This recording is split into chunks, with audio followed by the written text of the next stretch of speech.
डरावनी रातें YouTube channel पर आपका स्वागत है। भूत प्रेत पिशाच और शैतानों की रोमांचक कहानियाँ आपको इस चैनल पर सुनने को मिलती हैं। अगर आपको ऐसी ही वीडियोस देखना पसंद है तो हमारे इस चैनल को सब्सक्राइब करना ना भूलें। तो हेडफोन लगा लें, कमरे की लाइट्स ऑफ कर लें, क्योंकि ये वक्त हो रहा है डरने का।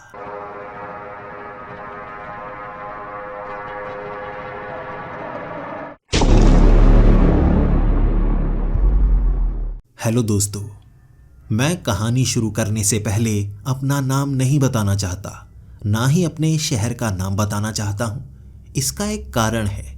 ये कहानी में मैं खुद को गुमनाम ही बताना चाहूँगा, लेकिन कहानी के अंत आते आते शायद थोड़ा बहुत आपको क्लू मिल जाए।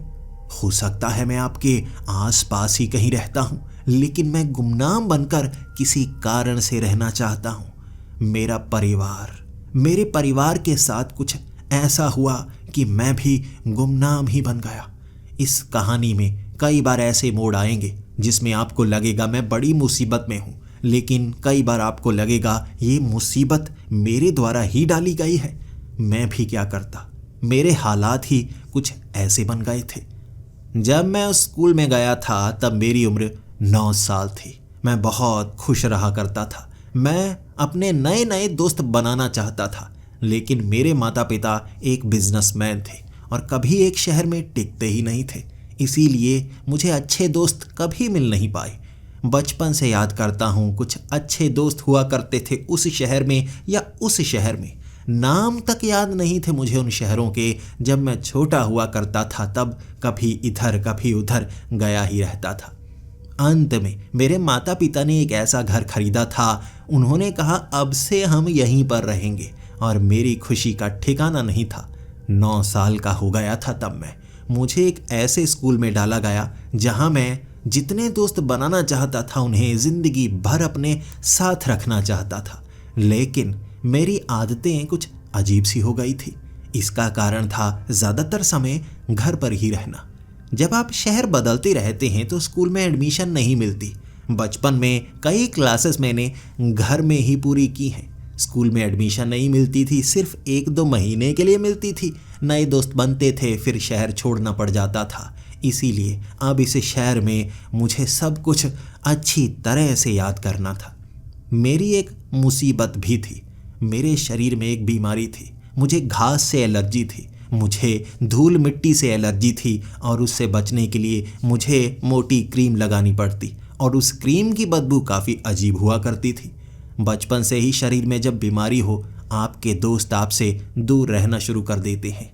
लेकिन कम उम्र के बच्चे ज़्यादा झगड़ालू नहीं होते। जल्द ही दूर रहते रहते आपके करीब आने की कोशिश भी करते हैं, बीच बीच में सताने की कोशिश भी करते हैं, और जब उन्हें दया आ जाती है आपकी मदद भी करते हैं। मैंने कई दोस्त बना लिए थे। कुछ मेरे पास आकर बैठा करते थे, कुछ मेरे लिए लड़ाई मोल ले लिया करते थे, लेकिन मैं उनके साथ रहना पसंद बहुत ज़्यादा करता था। घर में मुझे समय पर पहुंचना पड़ता था। मेरे पिता ने खास इंस्ट्रक्शंस दी हुई थी कि जल्दी से जल्दी स्कूल से घर पहुंचना है। हम काफ़ी ज़्यादा अमीर थे, और अमीरों को खतरा भी बहुत ज़्यादा होता है। मैं शहर का नाम नहीं लूँगा, लेकिन इस शहर में कई ऐसी घटनाएं सामने आ चुकी थी जब बच्चों की किडनैपिंग हुई। हमारे शहर में कई बच्चे गायब हो चुके थे, और जिस स्कूल में मैं पढ़ता था खुश नसीबी थी मेरी। एक भी केस ऐसा नहीं आया था, लेकिन मैं डरता था। मेरे पिता भी डरते थे, इसीलिए एक ड्राइवर रखा हुआ था। जैसे ही क्लास खत्म होती, बाहर मुझे काले रंग की वो गाड़ी दिख जाती। भागता हुआ मैं गाड़ी में बैठता। मेरे पिता कभी मुझे लेने नहीं आते थे, वो ज़्यादातर काम में बिजी रहते थे, लेकिन वो ड्राइवर मुझे सीधा स्कूल से घर छोड़ दिया करता था। मेरे कई साथी हुआ करते थे जो छलांगे लगाते हुए सड़कों पर पानी में अपने पाँव भिगाते हुए घर की तरफ जाया करते, लेकिन मैं चलकर कभी घर नहीं गया था। लेकिन स्कूल में मुझे ऐसे दोस्त भी मिले थे जो उस स्कूल की दीवार को फांदकर बाहर खेलने के लिए जाया करते थे। एक मेरा ऐसा ही मोटा दोस्त था। मैं उसको कहा करता था मुझे भी साथ ले जा। वो एक बार मुझे दीवार फांद कर दूसरी तरफ ले गया। जिंदगी में पहली बार वो एहसास किया था जैसे मैं स्कूल से दूर निकल आया हूँ, नई जिंदगी जीने का मौका मिला है। घर से बाहर निकलना मुश्किल हुआ करता था। हमारा घर बहुत ज़्यादा बड़ा था, पीछे गार्डन भी बहुत बड़ा बना हुआ था, वहीं खेलने का मौका मिलता था। दोस्त घर नहीं आ सकते थे, मैं बाहर नहीं जा सकता था, सिर्फ स्कूल में दोस्तों से बातें किया करता था। इस बार अपने उस दोस्त के साथ जब मैं क्रिकेट ग्राउंड में पहुंचा था, मेरी खुशी का ठिकाना नहीं था। मैं किताबों में क्रिकेट के बारे में पढ़ता था, कभी खेल नहीं पाया था। उन्होंने भी मेरे हाथ में गेंद थमा दी और कहा, जोर से गेंद को मारो। मुझे गेंद डलवानी भी नहीं आती थी और मैं तो बस कोशिशें करता रहा। कभी अपने पाँव के करीब उस गेंद को फेंक देता तो कभी काफ़ी दूर फेंक देता, लेकिन खेलने में मज़ा बड़ा आया। फिर दीवार फांद कर हम स्कूल के अंदर आ गए। जब अंदर पहुँचे, एक टीचर ने हमें देख लिया। मैं तो बड़ी तेज़ी से भागा था। मुझे तो ऐसा लग रहा था मेरी दुनिया ही उजड़ गई है, लेकिन वो मेरा सच्चा दोस्त था। उसने मेरा मुंह ढक दिया। उसने सारी की सारी जिम्मेदारी खुद ले ली। टीचर पूछता रहा, तेरे साथ कौन था? उसने बताया ही नहीं, किसी और का नाम ले दिया। और वो लड़का भी आकर कहने लगा, हाँ मैंने दीवार फांदी थी। मेरे दोस्तों ने मुझे बचा लिया था और मैं अब उन्हें सच्चा दोस्त कह सकता था। पहली बार किसी ने इतनी ज़्यादा मदद की थी। घर आकर ये बात मैंने माँ को बताई थी और माँ भी गुस्सा हो गई। तुम दीवार फांद कर क्यों गए थे? तुम्हें कहा है ना, उस स्कूल से बाहर नहीं निकलना है, स्कूल के अंदर ही रहना है, बाहर खतरा हो सकता है। हम काफ़ी अमीर हैं और यहाँ कई बच्चे अगवा हो चुके हैं, तुम्हें समझ में नहीं आती। मैं अपनी माँ से झगड़ा मोल ले चुका था। मैंने कहा, मैं तो जाऊँगा, माँ आप कहीं भी जाने नहीं देती, बाहर खेलने नहीं देती, शाम के वक्त भी घर में इस तरह से बंद रखते हो जैसे मैं कोई कैदी हूँ, आप मुझे खेलने नहीं देते। पहली बार इतना ज़्यादा झगड़ा किया था और झगड़ा करके मैं पीछे गार्डन में चला गया और मेरी माँ भी खाना बनाने लगी थी। ये पहली बार है जब मैं गुस्से में छत पर चढ़ा था और अपने पिता के बेडरूम में गया था। मेरे पिता हमेशा मना किया करते थे कि उनके बेडरूम में नहीं आना है। मैं ऊपर चढ़कर जब उनके बेडरूम में गया था, सब कुछ नया नया सा लग रहा था। मेरे पिता काफ़ी गैजेट्स अपने पास रखा करते थे। अमीर होने के लिए आपको ऐसी चीज़ों का इस्तेमाल भी करना पड़ता है, लेकिन उनके बेड के नीचे खून से सना हुआ टॉवल देखा था मैंने, पूरा का पूरा टॉवल लाल रंग का। जब मैंने वो लाल टॉवल को सूंघा था, वहाँ खून की बदबू थी। मैं घबरा गया। ये सच नहीं हो सकता। मेरे पिता तो कितने ज़्यादा अच्छे हैं, सारा दिन काम पर ध्यान रखते हैं। क्या मैं माँ से पूछूं? फिर मैं माँ से बात तो करना चाहता था, लेकिन मुझे लगा माँ हर बार मेरे पिता की बात को टाल देती हैं। मुझे खुद पता करना होगा। ये टॉवल खून से सना है, किसी जानवर का हुआ तो फिर भी ठीक है, अगर ये इंसानी खून हुआ, इसका मतलब मेरे पिता कोई ऐसा बिजनेस करते हैं जिसमें उन्हें लोगों को मारना पड़ता है, और ये बात वो मेरी माँ से भी छिपाते होंगे। मैंने बात घुमा फिरा कर माँ से पूछने की कोशिश की थी कि पिता काम क्या करते हैं। माँ ने बातों को इस तरह से घुमाया जैसे जलेबी घुमी हुई होती है। माँ से बात उगलवाना बहुत मुश्किल भरा होता है, लेकिन पहली बार पिता पर शक हुआ था तो सच जानने के लिए मैंने तरकीब लगाई। अगले दिन जब मैं स्कूल में था, पीछे वाली दीवार फांद कर मैं निकल गया।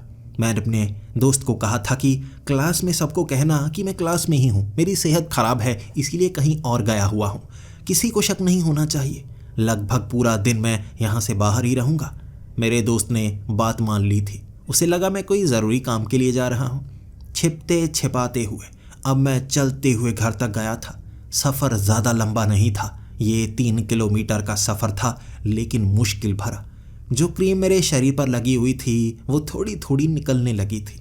धूल मिट्टी के कारण मेरी चमड़ी पर रिएक्शन होने लगा था। मेरी पूरी की पूरी चमड़ी लाल होने लगी थी और मैं डरने लगा था, ये क्या, ये तो गड़बड़ हो गई। कभी भी इतना ज़्यादा पसीना आया नहीं। हमेशा मैं एसी में रहता हूँ और क्लास में भी बड़े बड़े एसी लगे होते हैं। महंगे वाले स्कूल में मेरी एडमिशन करवाई है। मैं धूप में कम ही घूमता हूँ। आज इतना ज़्यादा पसीना, मेरे अंदर से बदबू भी काफ़ी ज़्यादा आ रही थी और थकान भी काफ़ी ज़्यादा हो रही थी। मैं कई बार बेहोश हो जाता हूँ। मेरे शरीर के कई ऑर्गन सही से काम नहीं करते, लेकिन मेरे पिता ने सही इलाज करवाया हुआ है जिसके रिएक्शन के कारण मैं कभी कभी बेहोश हो जाता हूँ। आज चलते चलते घर तक पहुंचा तो चमड़ी पूरी लाल हो चुकी थी। जैसे ही घर में पहुंचा एसी चल रहा था। मैं माँ को ढूंढने लगा, लेकिन छिपते छिपते मैंने देखा माँ घर में मौजूद नहीं है। हमेशा माँ कहा करती है कि मैं घर में काम करती रहती हूँ, वो ऑफिस जाती ही नहीं, पिता के साथ हाथ बटाती ही नहीं, वो तो हमेशा घर में ही मिलती है जब मैं घर स्कूल से पहुँचता हूँ। आज वो घर में मौजूद नहीं थी। एक एक करके मैं अलग अलग कमरों को खंगालता गया, माँ घर में थी ही नहीं। मैं आवाज़ लगाकर जानना भी नहीं चाहता था। जिस काम के लिए मैं आया था वो काम के लिए मुझे मेरे पिता के कमरे में जाना था। मैं ऊपर पहुंच गया। जैसे ही मैं अपने पिता के कमरे में गया, वहाँ बड़े बड़े सूटकेस खोले गए थे। सारा सामान बिखरा हुआ था। ऐसा लग रहा था मेरे पिता ने जैसे सारा सामान बिखेरा हो कुछ ढूंढने के लिए। आखिर क्या ढूंढने के लिए? अगर उन्होंने सामान को इस तरह से बिखेरा है, वो बहुत सलीके से सामान को वापस भी रखते हैं, यानी कि वो घर में है, सामान से कुछ ढूंढ रहे थे और यहाँ पर कहीं होने चाहिए। मैं भागा अपने पिता के कमरे से। मैंने बाहर कुछ आवाज़ें सुनी। ये मेरे पिता की आवाज़ थी, मेरी माँ की आवाज़ थी। आज पिता घर ही हैं। मैं छिप गया था एक बड़े पिलर के पीछे। तब मैंने देखा मेरे माँ बाप झगड़ा कैसे कर रहे थे। मेरे पिता ने मेरी माँ का सर पकड़ा और दीवार पर दे मारा। मेरी माँ की आंखों में आंसू तक नहीं आए थे और उन्होंने भी मेरे पिता का मुकाबला करने की कोशिश की। मेरे माँ बाप इस तरह से झगड़ते हैं मैंने कभी नहीं देखा था। शायद मुझसे छिपा कर रखते हैं या उनमें अब नया नया झगड़ा होना शुरू हो गया है। किस कारण, वो मुझे जानना होगा। मैं पिलर के पीछे ही छिपा हुआ था और मेरे पिता मेरी माँ से पूछ रहे थे, तुमने उसे कहाँ पर रखा है? मुझे जल्दी से चाहिए। तुम्हें कितनी बार कहा है इस बैग में ही रखा करो, तुम कहीं और रख देती हो। मेरी माँ कह रही थी, मैंने यहीं पर रखा था, तुमने शायद बाद में इस सूटकेस को खोला होगा। फिर वो कहने लगे, ये ज़्यादा समय तक नहीं चलने वाला, हमें सही समय पर बताना तो होगा। मैं सोच रहा था किसे बताना होगा। फिर मेरी माँ ने उस सूटकेस के बीच से उस चीज़ को निकाला जिसे वो ढूंढ रहे थे। वो कहने लगी, ये देखो, तुमको सही तरह से ढूंढना नहीं आता, यहीं पर तो रखा है। वहाँ उस सूटकेस के अंदर एक बड़ा चाकू था, बहुत तेज धार था, चमक रहा था और उस पर कई जगह धब्बे लगे हुए थे। ये खून के धब्बे थे और उस चाकू को मयान से निकालने के बाद जैसे मेरे पिता उसे चाट रहे थे, उस पर लगे हुए जो धब्बे थे किस चीज़ के थे मैं नहीं जानता, लेकिन उन्होंने चाट कर साफ किए थे और कह रहे थे, ये बड़ा अच्छा है। कई बार छिपाना पड़ता है, अब क्या करें, मजबूरी है। सही समय पर हमें सब कुछ बताना तो पड़ेगा ही। फिर दोनों सामान को समेटने लगे और मेरे पिता ने उस चाकू को बीच में नहीं रखा, हाथ में पकड़ा हुआ था। और फिर मेरी माँ ने कहा, चलो जल्दी से ख़त्म करो, जल्दी से ख़त्म करो बेटा, जल्द ही आ जाएगा, हमें सभी काम जल्दी से ख़त्म करने होंगे, बाद में खून की सफाई भी तो करनी है। ये शब्द सुने थे मैंने और साफ साफ सुने थे अपनी माँ के मुंह से, खून की सफाई। मैं बस ऊपर की तरफ देखकर कह रहा था, भगवान, ये कोई मछली या चिकन की बात कर रहे हो, जो मैं सोच रहा हूँ वैसा नहीं होना चाहिए। मैं डर रहा था, थर थर काँप रहा था। तब मेरी माँ और मेरे पिता सीढ़ियों से जल्दी से नीचे की तरफ उतरे। मैं भी छिपता छिपता उनके पीछे था, लेकिन नीचे वो एक कमरे में गए थे। उसके बाद मैं दरवाजे के पास जाकर अंदर देखने लगा, वो कमरे में मौजूद नहीं थे। मैंने दूसरे कमरे में देखा, वहाँ पर भी मेरे माँ मेरे पिता मौजूद नहीं थे। मैं किचन में देखने लगा और नीचे वाला पूरा फ्लोर खंगाल डाला। माता पिता वहाँ पर मिले ही नहीं, वहाँ से कब खिसक लिए पता नहीं चला। अब क्या करूँ, मुझसे पूछूं वो क्या कर रहे थे? नहीं, इसमें गड़बड़ भी तो हो सकती है। मुझे अपने माँ बाप पर बहुत शक था, लेकिन लगा अब मुझे स्कूल की तरफ जाना होगा। कुछ ना कुछ पता लगा है। धीरे धीरे समय के साथ मैं परतों को खंगालने की कोशिश करूँगा। मैं अब छिपता छिपता स्कूल की तरफ गया था। मैंने शरीर पर क्रीम तो बहुत ज़्यादा लगा ली थी, लेकिन पसीने के कारण इस बार भी क्रीम साफ हुए जा रही थी। पूरी चमड़ी मेरी लाल हो चुकी थी उस रिएक्शन के कारण। दीवार फांद कर मैं अंदर आया, किसी ने मुझे नहीं देखा था। छिपते हुए मैं क्लास में पहुंच गया। टीचर इस बार आए नहीं थे तो मैं बच गया, किसी को पता तक नहीं चला। मेरी लाल चमड़ी को देखकर मेरा दोस्त पूछ रहा था, क्या हुआ?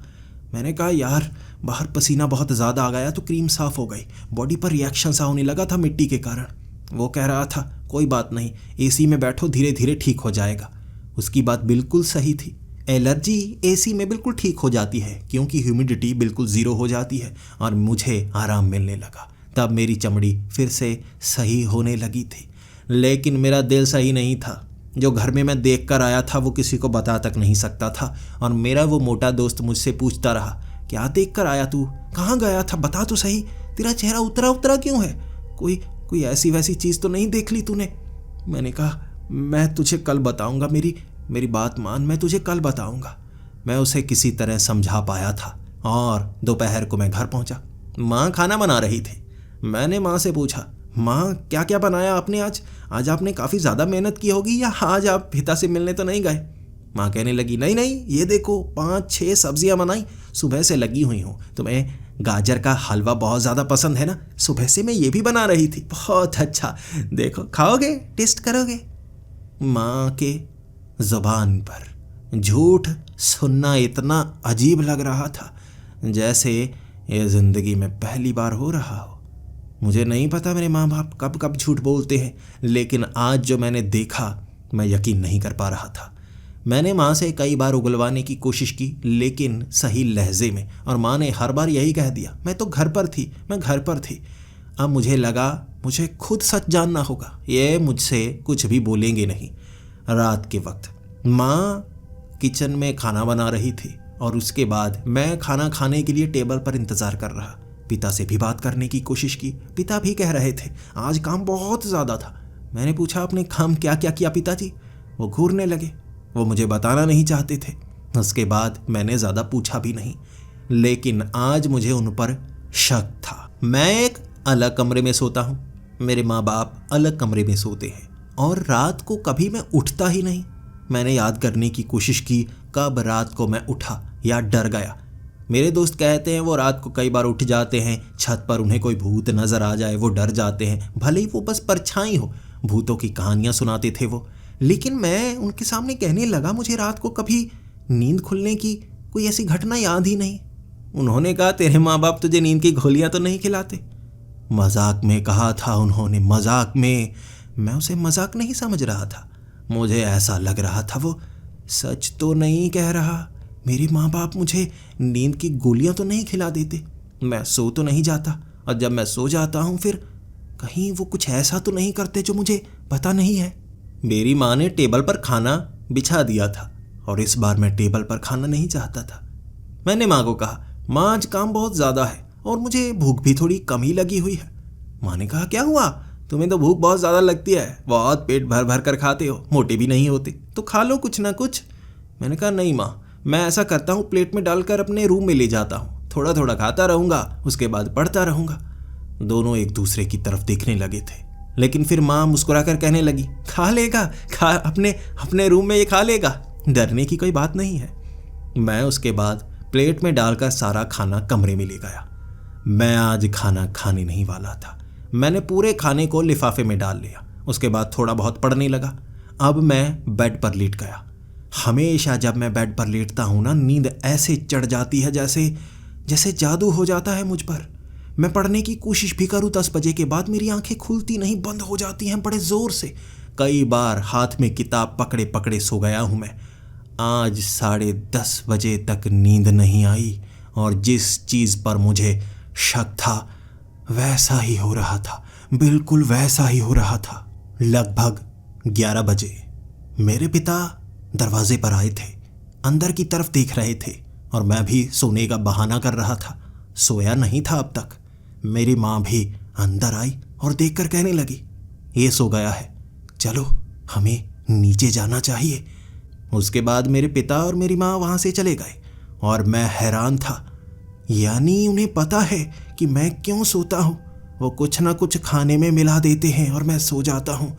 मेरे मन में कैसे कैसे विचार आ रहे थे मैं आपको बता नहीं सकता, लेकिन आधे घंटे तक मैं सोने का बहाना करता ही रहा कि शायद वो दोबारा आएंगे चेक करने के लिए। 11:30 मेरी हिम्मत हुई बाहर निकलने की, लेकिन बाहर कुछ आवाज़ आ रही थी किचन से।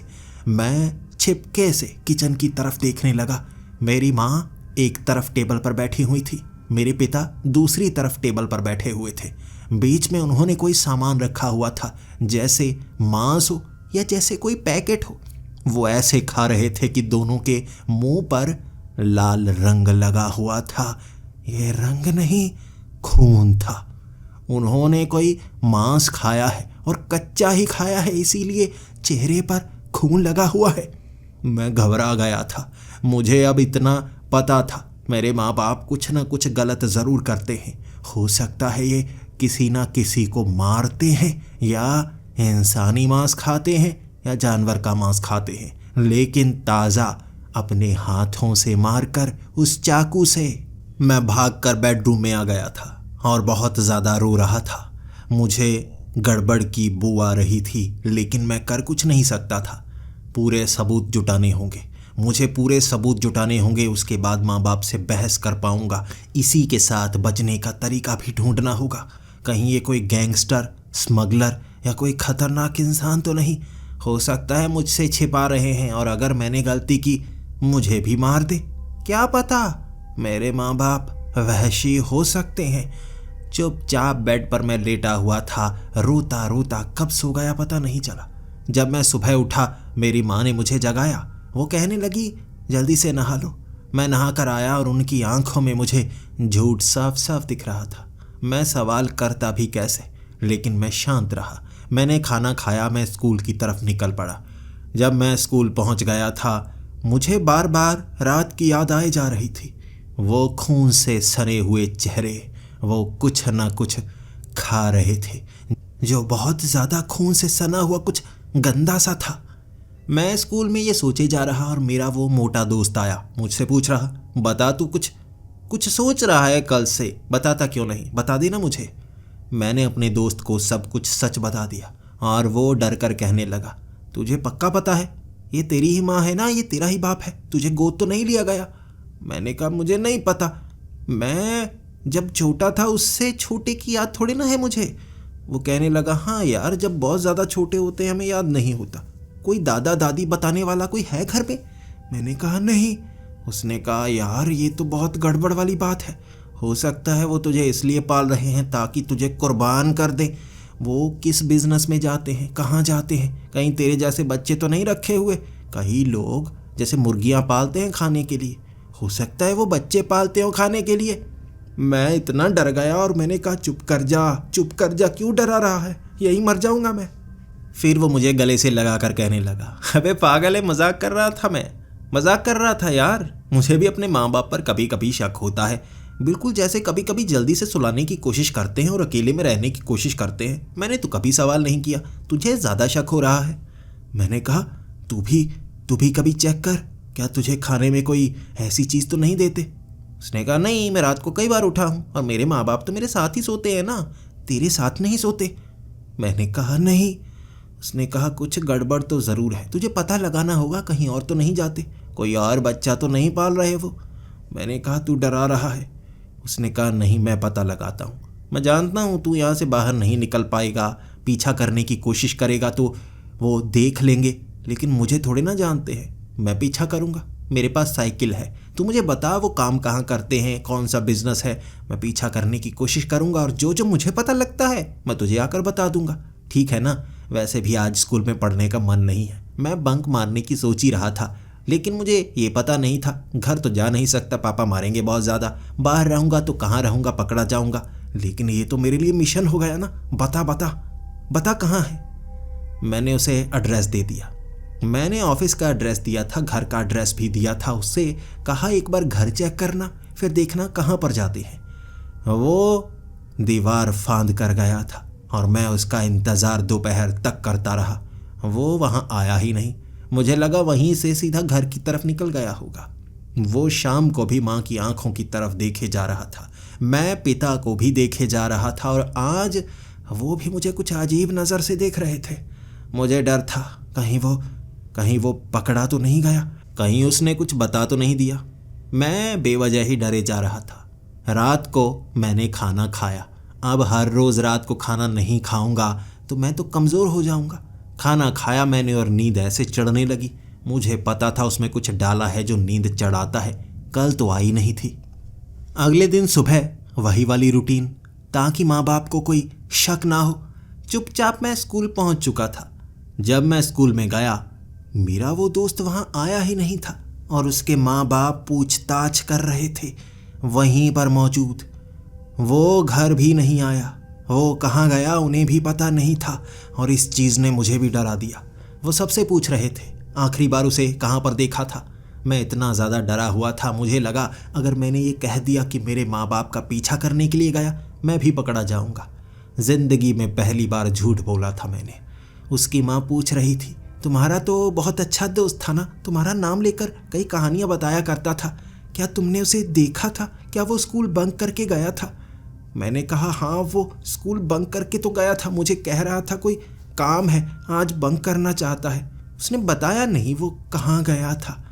मैंने उसकी माँ को झूठ बोला था, लेकिन वो गिल्ट मेरे अंदर ही रह गया। उसके माँ बाप ढूंढते रहे थे और पूरा दिन मैंने बार बार वहाँ स्कूल में पूछा था क्या वो ढूंढा गया। जवाब ना में मिला।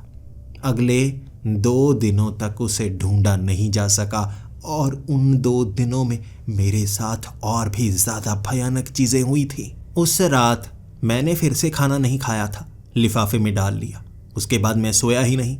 11 बजे मेरे माँ बाप आए थे और देख रहे थे सो गया है। बातें की उन्होंने कुछ दरवाजे पर खड़े होकर। उन बातों से मुझे अंदाज़ा हो गया है आज एक बहुत ज़रूरी काम करने वाले हैं वो।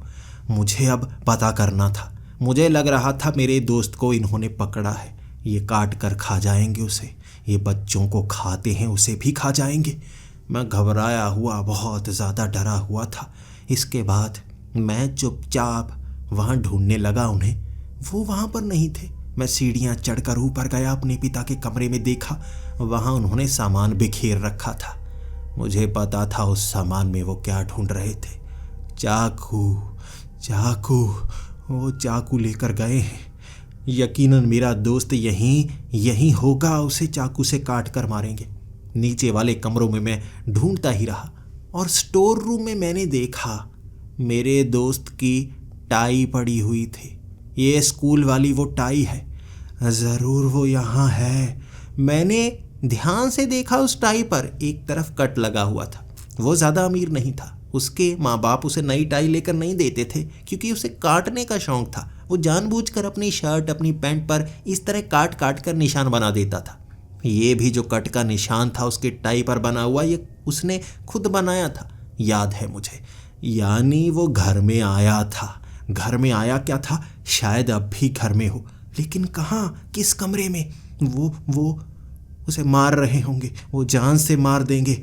मुझे ढूंढना होगा, अपने दोस्त को बचाना होगा। अगर वो जिंदा है उसे यहाँ से छुड़ाना होगा। मैं ढूंढने लगा इधर उधर। कभी मैं इधर एक कमरे में जाता, कभी अलमारी में देखता, कभी ऊपर जाता। मेरे माँ बाप वहाँ पर मौजूद नहीं थे। ढूंढता रहा मैं आधे घंटे तक, वो मिले ही नहीं। फिर मैं अपने कमरे में आ गया। दरवाजे के एक तरफ से बाहर की तरफ देख रहा। मैंने बाहर देखा, मेरे माँ बाप के कपड़े खून से सने हुए थे। ऐसा लग रहा था जैसे उन्होंने किसी को मार डाला हो। कपड़ों पर कई जगह खून लगा हुआ था, मुंह पर खून लगा हुआ था। अब मुझे लगा कि ये वैशी है। मेरा दोस्त जो कह रहा था ना वो सच है। इन्होंने और बच्चे भी रखे होंगे मेरी तरह। ये उन्हें काट काट कर खाते होंगे। जब मेरा सही समय आएगा ये मुझे काट कर खा जाएंगे। उस रात मैं कितना रोया था मैं बता नहीं सकता। मेरा दोस्त मुझसे हमेशा के लिए दूर हो गया है। ये वहशी उसे मार चुके हैं और सच भी नहीं बताएंगे। मैंने पूछा, मैं मार दिया जाऊंगा। मैं सो नहीं पाया था। सुबह स्कूल पर जाने से पहले मैं डर रहा। मेरी माँ पूछ रही थी, तुम इस तरह से घबराए क्यों जा रहे हो? लेकिन माँ के हर एक शब्द से मैं कांप जाता था। कहीं मुझसे कोई गलती ना हो जाए, ये मुझे मार डालेंगे। जब मैं स्कूल पहुंच गया, मैंने मेरे वो सीट के पास बैठा वो लड़का देखा। वही मोटा लड़का आज स्कूल आया हुआ था। मैं घबरा सा गया। आखिर ऐसा कैसे हो सकता है? मैंने उसके पास जाके सबसे पहले उसे गले से लगाया और क्लास में मैडम ने बताया कि ये खो गया था, कहीं दूर चला गया था, इसे याद नहीं, किसी ने किडनैप नहीं किया था, ये खुद खोया था। मैंने उससे पूछा ऐसा कैसे हुआ? उसने कहा मुझे याद नहीं, पिछले 3 दिनों का कुछ भी याद नहीं है। क्या हुआ, कैसे हुआ, कुछ याद ही नहीं आ रहा। मैंने कहा तू तू मेरे कहने पर गया था, कुछ याद है? उसने कहा नहीं, मुझे नहीं याद। तू कुछ दिनों से परेशान था, इतना मुझे याद है, लेकिन उस दिन क्या हुआ मैं याद कर ही नहीं पा रहा। मेरा दोस्त सही सलामत था, सब कुछ उसे याद था। पिछले दिनों में क्या हुआ वो उसे याद नहीं था। अब मैं उससे ज़्यादा सवाल भी नहीं करना चाहता था। मैंने उसे बताने की कोशिश की, लेकिन उसने कहा ऐसा नहीं हो सकता। मैं अब घर की बात भी नहीं बता सकता था। तो मुझे लगा अब सब कुछ सच मुझे ही पता लगाना होगा। मुझे घर में जाकर छिपकर बैठना होगा और सब सच पता लग ही जाएगा मुझे। मैं दोपहर तक सोचता रहा, आगे करना चाहिए तो क्या करना चाहिए। मुझे लगा कुछ ऐसा जो बिल्कुल अनएक्सपेक्टेड हो। मैं अपने इस दोस्त को लेकर घर जाऊंगा और उससे पहले सभी को बता दूंगा। वो घर में होगा तो माँ से झगड़ा भी कर सकता हूँ, पिता से झगड़ा भी कर सकता हूँ, उगलवाने की कोशिश भी कर सकता हूँ। उसके बाद अगर उन्होंने कुछ करने की कोशिश की, सबको पहले ही बताया होगा मैंने अपने दोस्तों को बता दिया। मेरा वो दोस्त आज मेरे साथ घर आने वाला है, उसे मैं खाना खिलाऊंगा, रात के डिनर तक वो मेरे साथ ही रहेगा, गेम्स खेलेगा। मैं काफ़ी अमीर हूँ, उसे महंगा गिफ्ट भी दूंगा।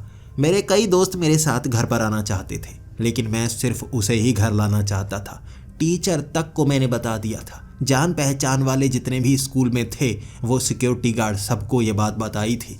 फिर मैं उस दोस्त को लेकर आ गया घर। जब वो मेरे घर पर सोफे पर बैठा हुआ था, वो कह रहा था, यार ये सोफ़ा देखा देखा सा लगता है, पता नहीं जैसे सपने में देखा हो, कुछ ऐसा लग रहा है। मुझे पता था वो यहाँ पर आया है, उसे यहाँ लाया गया है, बस भुला दिया गया है किसी चीज़ से, किसी न किसी दवाई से उसे भुला दिया गया है। मुझे पता लगाना ही होगा। मैं वहाँ उसके साथ बैठा था। माँ किचन से आई और मेरे दोस्त को देखकर एकदम घबरा सी गई, जैसे पहले भी उसे देखा हो। माँ के घबराए हुए चेहरे को देखकर मैंने खड़ा होकर सवाल पूछा था, माँ डर क्यों रही हो, क्या हुआ माँ? मेरी माँ कुछ बोल नहीं रही थी, फिर मुस्कुरा कर कहने लगी, हो मैं थोड़ा सा घबरा गई, मुझे लगा मेरा बेटा थोड़े ना है, इतना मोटा कैसे हो गया, मैं घबरा गई, पता नहीं क्या खा कर आ गया। मैंने माँ को कहा, माँ तुमने तो ऐसा रिएक्शन दिया जैसे किसी को मार कर जिंदा कर दिया हो।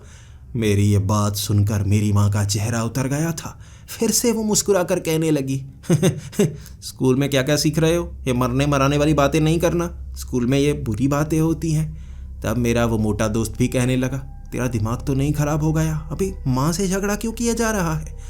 मैंने कहा, माँ कुछ पूछना चाहता हूँ, मेरा ये दोस्त पहले भी यहाँ पर आया था। माँ ने कहा, नहीं बेटे, ये यहाँ क्यों आएगा, तुम्हारा दोस्त है, पहली बार आया है। मैंने कहा, माँ सच बताना, ये यहाँ पर आया था पहले, मैंने खुद ही से भेजा था। मेरा वो दोस्त मेरी बाजू पकड़ रहा था, लेकिन मैं माँ से आज झगड़ा करना चाहता था।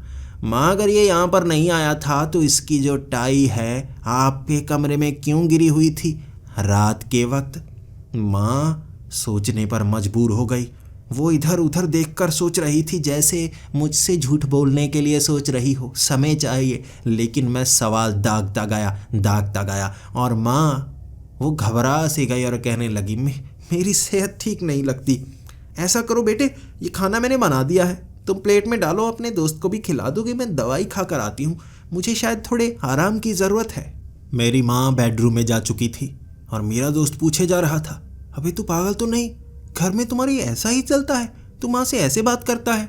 मैं अगर ऐसे माँ से बात करूँ ना, माँ के हाथ में डंडा होगा और मेरी पीठ पर इतनी बार मारेंगी ना, निशान छप जाएंगे। अबे तेरी तो माँ बहुत अच्छी है, तू इतना कुछ बोल गया फिर भी कुछ नहीं कहा। और वो टाई, तेरे घर में टाई क्यों होगी, ये देख मेरे गले में है टाई। मैंने कहा, नहीं, ये टाई घर में थी, जब तू गायब हुआ था ना, मैंने उससे पहले तुझे भेजा था माँ बाप का पीछा करने के लिए। मैंने तुझे पहले नहीं बताया, लेकिन जब तू गायब था ना 2 दिनों के लिए, यहाँ तेरी टाई मिली थी।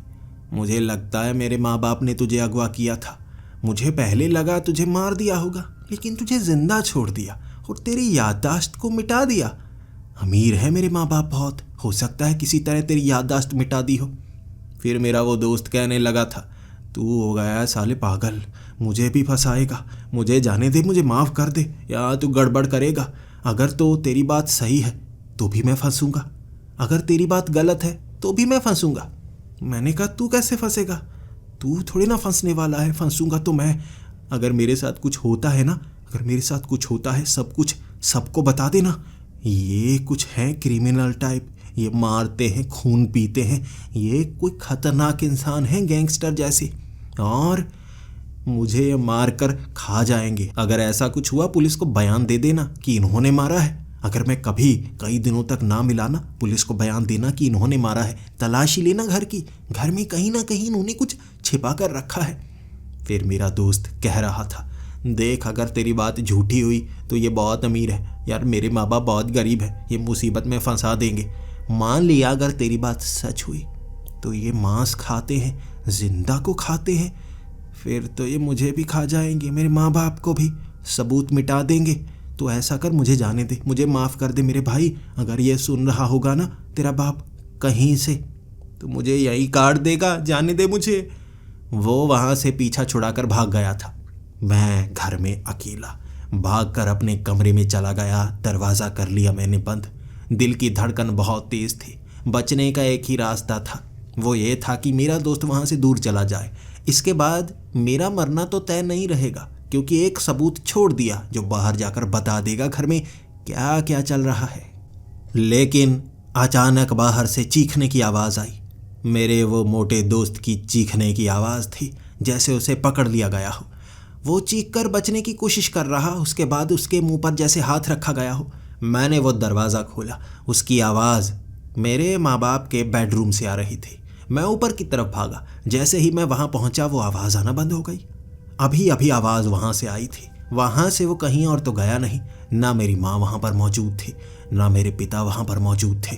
मुझे लगा यहाँ गड़बड़ है। मेरा दोस्त वो मारा जाएगा, आज नहीं बचने वाला। आज मैंने उसे ज़्यादा सच बता दिया है, अब वो उसे मार डालेंगे। एक बार तो छोड़ दिया याददाश्त मिटाकर, अब नहीं छोड़ने वाले, और उसके बाद मैं मरूंगा। कोई सबूत नहीं, कोई सबूत नहीं, किसी को पता नहीं लगेगा। मुझे मेरे दोस्त को ढूंढना होगा। वहाँ पर एक तरफ एंटीक तलवार पड़ी थी। वो तेज़ धार नहीं थी, लेकिन उसे पेट में घोंपा जा सकता था। मैंने उसे पकड़ लिया। उसके बाद उसे हाथ में पकड़कर मैं ढूंढने लगा वो जगह जहाँ मेरे वो दोस्त को ले जाया गया होगा। कमरे से आवाज़ आई थी, कहाँ गए? और वैसे भी वो कमरे में आते हैं गायब हो जाते हैं। यहाँ कोई दरवाज़ा तो नहीं। मैं इधर उधर ढूंढने लगा, कोई दरवाज़ा। अंत में मैंने वो भारी बेड को हिलाने की कोशिश की। वो ना इधर सरक रहा था, ना उधर सरक रहा था। ज़रा सी उंगली फंसाकर ऊपर की तरफ किया, बीच में लीवर लगा हुआ था। वो इतना हल्का बेड ऊपर की तरफ हो गया। सामान उसके बीच था फिर भी, और वो बेड ऊपर हुआ। नीचे मिल गया एक दरवाज़ा। अब ऊपर से नीचे जाने की एक अलग रास्ते को ढूंढ चुका था। जल्दी से मैंने वो दरवाज़ा खोला। रोशनी जल रही थी, सीढ़ियाँ थी। ये इस बड़े घर के बीच में ऐसे रास्ते भी बना रखे हैं उन्होंने, छिपते छिपाते हुए। मुझे वहीं पर जाना था, दोस्त को बचाना था। मैं जब उस घुमावदार सीढ़ियों से नीचे पहुंच गया, नीचे कई जगह खून के निशान थे, कई जगह कपड़ों के निशान थे। ऐसी आवाज़ें भी आ रही थी जैसे किसी का मुंह बंद किया गया हो। वहाँ काटने के निशान थे, दीवारों पर बने हुए निशान, लिखा हुआ था हेल्प मी। बहुत सारी दीवारों पर चीज़ें, और हमारे घर में ही ये सीक्रेट रास्ता था कमरों के पीछे से। और मैं वहाँ से निकलता निकलता उस जगह पहुँच गया जहाँ मेरे उस दोस्त को बांधा गया था। मुंह पर पट्टी बांधी गई थी, बाजुएं बांधी गई थी, टांगें बांधी गई थी। मेरे माँ बाप वहाँ पर मौजूद नहीं थे। मेरा दोस्त था, मुझे देखकर इशारे कर रहा, वो आँखों से इशारे कर रहा था। मुझे मेरे माँ बाप नज़र नहीं आए तो मैं भागा उसकी तरफ, उसे छुड़ाने के लिए। वहाँ चारों तरफ बहुत सारी चीज़ें पड़ी थी, लेकिन ज़मीन पर वो खून के निशान। मैं घबराया घबराया सा था। मैं जल्दी जल्दी उसे खोलकर निकालना चाहता था, लेकिन वहाँ ताले लगे हुए थे। उन बड़ी बड़ी चेन में ताले, मोटे मोटे, जिसे खोला नहीं जा सकता था। लेकिन मैं उसकी पट्टी तो खोल सकता था ना। मैंने उसकी पट्टी खोली। जैसे ही मुंह की पट्टी खोली वो कहने लगा, पीछे देखा नहीं तूने? पीछे नहीं देखा? वो देख वो देख वो देख, आ गए। जैसे ही मैंने पीछे मुड़कर देखा, वहाँ मेरी माँ खड़ी थी, मेरे पिता खड़े थे, मेरी तरफ देख रहे। उनकी आंखों में एक वहशीपन था, लेकिन मुस्कुरा ऐसे रहे थे जैसे बहुत ज़्यादा मासूम हो। मैं अब उस जगह पहुंच गया था जहां मुझे अपने दोस्त को बचाना था। मैं जल्दी से उस चेन को खींच कर तोड़ना चाहता था ताकि हम दो हो जाएं। इनका मुकाबला तो करना होगा वरना ये हमें मार देंगे। हाथ में तलवार लिए अपने पिता को कह रहा था, आगे मत बढ़ना, मैं तलवार से वार कर दूंगा, आपको मार दूंगा। माँ आगे मत बढ़ना, मैं मार दूंगा। मेरी माँ मुस्कुरा रही थी, जैसे उन्हें कोई खतरा ही ना हो, जैसे उन्हें पता हो हम भाग नहीं पाएंगे, हम यहाँ से भाग नहीं पाएंगे। मैं तलवार को लिए अपने दोस्त की सुरक्षा कर रहा था और मैंने कहा, मेरे दोस्त को मत मारना, मेरे दोस्त को मत मारना, पिताजी से छोड़ दो, इसे जाने दो। तब मेरे पिता मुस्कुराते हुए कहने लगे, जाने दूंगा ना, जाने दूंगा, 1-2 घंटे में ही जाने दूंगा। यहाँ ज़्यादा देर से रखने में फ़ायदा भी नहीं है, नुकसान ही है, अपना नुकसान। मैं उनकी आंखों में देख पा रहा था वो झूठ बोल रहे हैं। वो मेरे दोस्त को अब जिंदा नहीं छोड़ने वाले, मार डालेंगे। वहाँ कई जगह खून के निशान थे जो ये बयां कर रहे थे, यहाँ बहुत लोगों को काटा गया है, बहुत लोगों को मारा गया है। यहाँ पर दरिंदगी है, दरिंदगी। मैंने तब धमकी देते हुए अपने पिता को कहा था, चाबी दीजिए, ये ताला खोलना है पिताजी, चाबी दीजिए। मेरे पिता कह रहे, नहीं, काम होने के बाद इसे छोड़ा जाएगा, पहले नहीं छोड़ सकते। मैं पिता को कहे जा रहा, पिताजी चाबी दीजिए, मैं तलवार से वार कर दूंगा। वो बात मान नहीं रहे थे। अब समय वो आ गया था जब या तो आर करना था या पार करना था। मेरा दोस्त कह रहा, ये कुछ और है, ये कुछ और है, तुमने जो बताया वो सच नहीं, ये कुछ और है। उसकी बातें और ज़्यादा डरा रही थी, मैं पहले से डरा हुआ था। मैं तलवार को लेकर आगे की तरफ बढ़ा ताकि उनसे चाबी ले पाऊँ। अपने पिता के फटते हुए कपड़े देखे थे मैंने, जैसे उनका वो शरीर उसमें बस सिमटा हुआ था। असल में वो बहुत बड़े थे, वो एक पिशाच थे जिनका कद 10 फुट हो गया था। भयानक सा चेहरा था उनका और उसे देखते ही मेरी सिट्टी पिट्टी गुल। मेरी माँ भी बिल्कुल वैसी बन गई थी, घेर लिया था और मैं तलवार से वार तो करना चाहता था, लेकिन वो तलवार तेज़धार थी ही नहीं। मैं घौंप भी नहीं पाया। तलवार को आगे किया, उन्होंने पकड़ लिया और तलवार खींच ली। मैं निहत्था था, मैं कुछ नहीं कर सकता था। उसके बाद मैं कहने लगा, देखो मत मारो, हमें मत मारो, मैं किसी को कुछ नहीं बताऊंगा, मेरा दोस्त भी किसी को कुछ नहीं बताएगा, हमें छोड़ दो, हमें मत मारो। तब मेरे पिता दोबारा उसी रूप में आ गए, मेरी माँ भी दोबारा उस रूप में आ गई थी और कहने लगी थी, हम तुम्हें क्यों मारेंगे, तुम्हें क्या लगता है हम अपने बेटे को मार डालेंगे।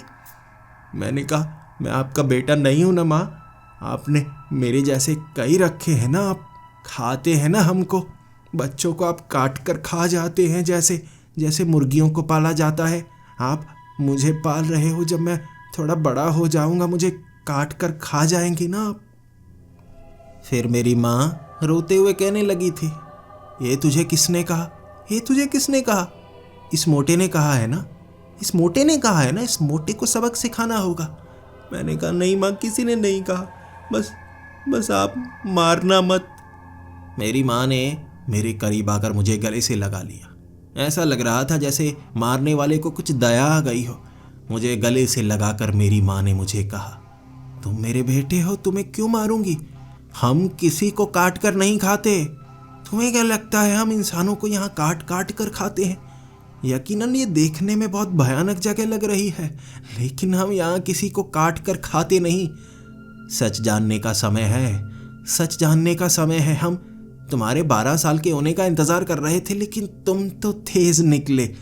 तुम्हें पहले बताना होगा, तुम्हें सच का सामना करना होगा। अपने दिल पर हाथ रख लेना, जो तुम्हें बताया जाएगा तुम्हें यकीन नहीं होगा, लेकिन तुम्हें उसे अपनाना होगा। मेरे दोस्त के सामने ही उन्होंने बताना शुरू कर दिया था। वो पिशाच हैं और मेरे असली माँ बाप हैं। मैं भी एक पिशाच हूँ। धूप में शरीर जलने लगता है, वो कोई एलर्जी नहीं है जो मिट्टी में होती है। शरीर के अंग में वो बदलाव हो रहे हैं, बीमारी के कारण नहीं। मैं भी एक पिशाच हूँ जो रूप बदल सकता हूँ। 12 साल का होने के बाद मेरा शरीर पर कंट्रोल होगा। धूप ही हमें नुकसान पहुंचाती है, उससे हमें बचना होगा। जब तक मैं 12 साल का नहीं होता मैं आधा ही पिशाच हूँ। ज़्यादा नुकसान नहीं होता, बस क्रीम लगाने पर मैं बच सकता हूँ धूप से। लेकिन उनकी तरह मुझे 12 साल के बाद थोड़ा ज़्यादा ध्यान देना होगा। मैं धूप में ज़्यादा समय नहीं रह सकता। वो पिशाच हैं, खून पीते हैं, लेकिन इतने अमीर हैं कि लोगों को यहाँ लाकर खून पीने की ज़रूरत नहीं पड़ती। वो किसी को काट कर नहीं खाते। ये बिखरा हुआ खून ब्लड बैंक से लाई गई वो बड़ी बड़ी बोतलों का है जो उन्होंने अपने लिए रखा होता है।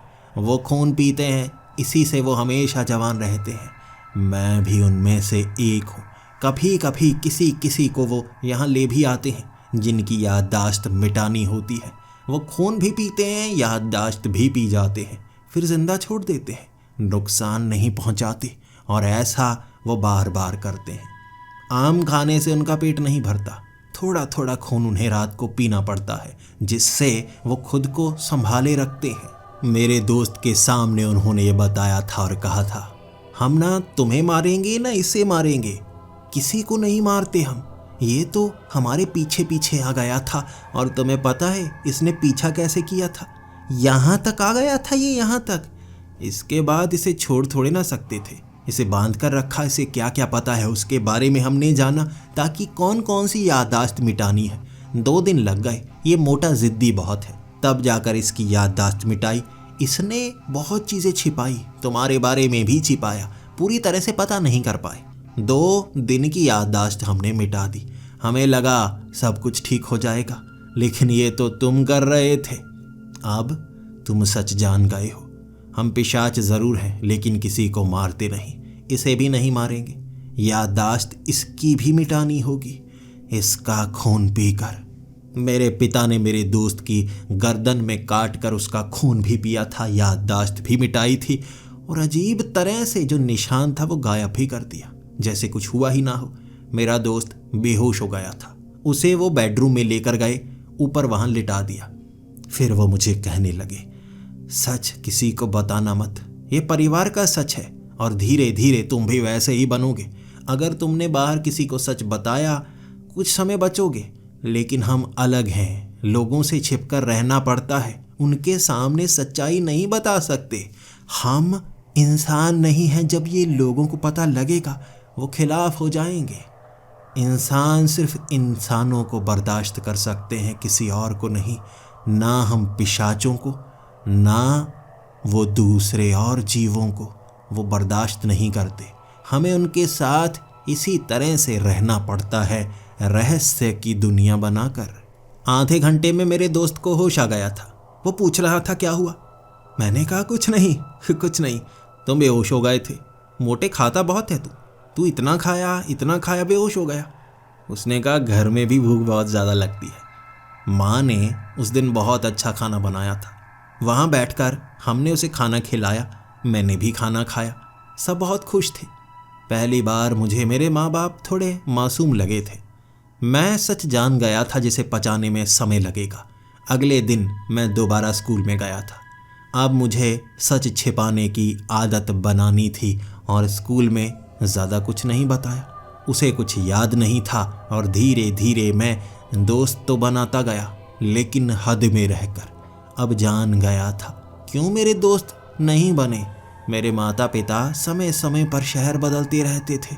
पिशाचों को छिपकर रहना पड़ता है, जब ज़्यादा लोगों को पता लगने लग जाए वहाँ से निकलना पड़ता है, अपने रूप को थोड़ा बदलना पड़ता है और नई जगह रहना पड़ता है। यहाँ पर भी हम कब तक रहेंगे मैं नहीं जानता, लेकिन समय आने पर मैं भी एक पिशाच बन जाऊँगा। और इस दुनिया में बहुत कम पिशाच नहीं है, बहुत ज़्यादा हैं। हो सकता है मैं आपके ही शहर में रहता हूँ, हो सकता है मैं आपके ही कॉलोनी या मोहल्ले में रहता हूँ, आपके ही घर के करीब। आपको कभी पता नहीं लगेगा, लेकिन कभी कभी जब आप बेडरूम में आते हैं, क्या आपको ऐसा नहीं लगता ये मैं बेडरूम में क्यों आया था, क्या लेने आया था? जैसे एकदम से आप भूल जाते हैं, उसके बाद आप बाहर चले जाते हैं, सोचते हैं आज कुछ अजीब सा हुआ, मैं गया तो था लेकिन जैसे सब कुछ भूल ही गया, और ये 15 मिनट कैसे हो गए। हम पिशाच आपके कमरे में आ भी जाते हैं, याद को पी भी जाते हैं, थोड़ा खून भी चख लेते हैं और आपको पता तक नहीं लगता। क्या आपके साथ भी ऐसा हुआ है? तो यकीन कीजिए, मेरे जैसा या मैं आपके करीब ही रहता हूं।